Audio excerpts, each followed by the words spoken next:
Doğu Türkistan'da geleneksel kıyafetler tasarlayan Uygur tutuklandı.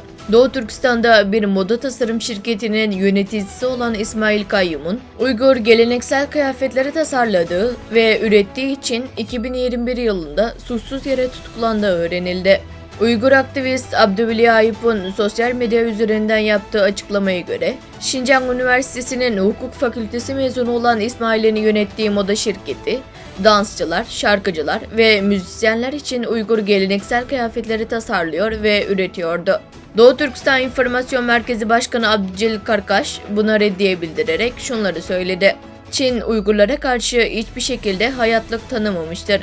Gerek dini ya da milli olsun, giyim kuşam ve gelenek görenek gibi her türlü mirası engellemiş, bir milletin kimliğini ve benliğini yok etmektedirler. Bir uygarlığı ve milleti, gelenek görenek, sanat ve medeniyetinin tasarlayıcılarını tutuklayarak yok etmek büyük bir soykırımdır, dedi.